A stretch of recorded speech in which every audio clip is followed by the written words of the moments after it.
Check of our forecast, and it's been a wet and gloomy day across the area. A live scan of our radar. You can see the yellow as the more heavy rainfall across the area. As we move in a little bit closer to Shelby County, we're getting some very heavy rains that are off to the south here, just moving in from West Blockton and Bibb County here in western Shelby County. Montevallo, you're going to be getting some pretty heavy rains as well. Over here in Anniston, you're getting heavy rain, and you can see that with our tower cam, 37 degrees, cold rain. I'll tell you when the rain's over with and when we can expect a warm up in your full weather forecast. Okay, Ted, look forward to that. Thank you. On Wednesday, it was Radio Shack announcing store closures. Today, it is Staples. The office supply chain says it's losing too much money as it tries to compete with online retailers like Amazon.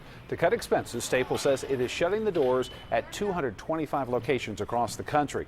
The company says that move will save it about $500 million by 2015. Still no word on if any stores here in Alabama will close.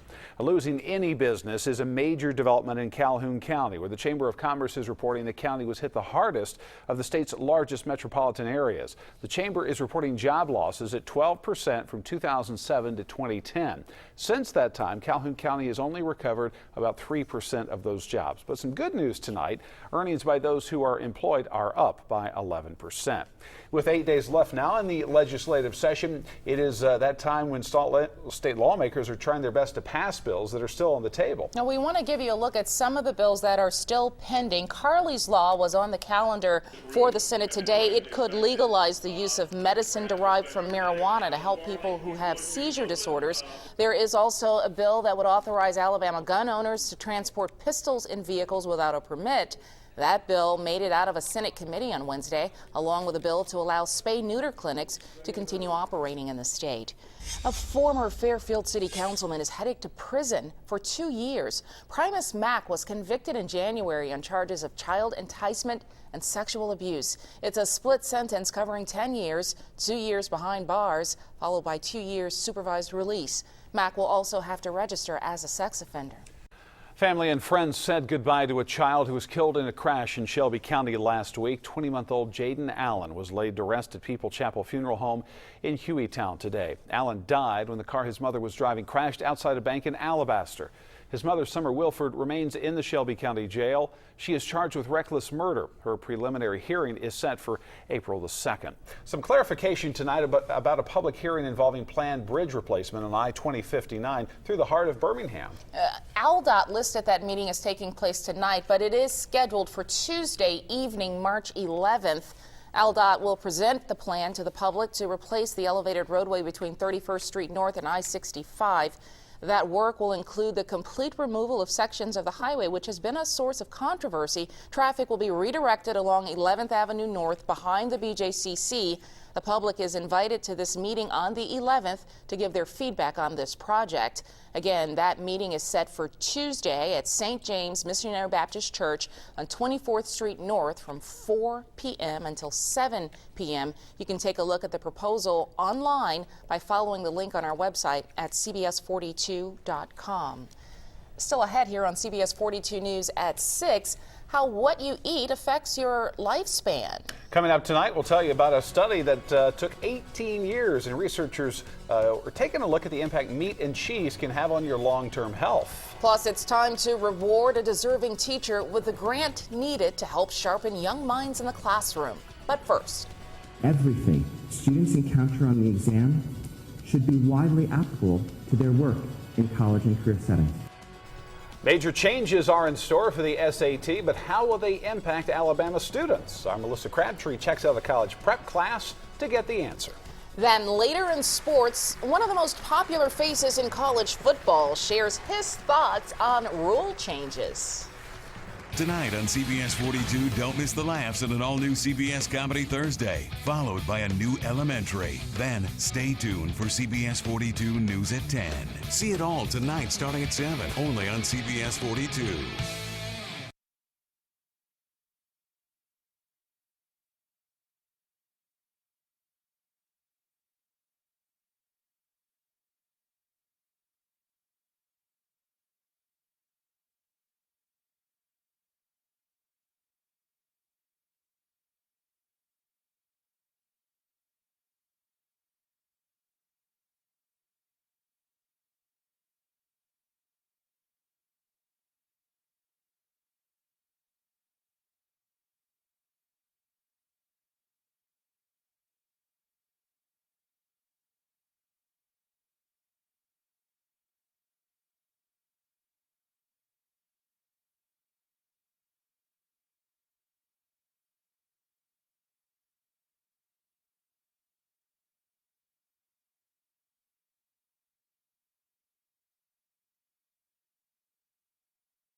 I want to take you back to that breaking news we showed you at the top of our newscast. This is a live picture in Birmingham, the 5400 block of Gordon Avenue, about a block from New Bethel Missionary Baptist Church. We're told there's a fire there. We heard about it just before 5:30. Our crews are there on the scene. At this time, not sure if anyone is inside the home, but we're working to get that information for you.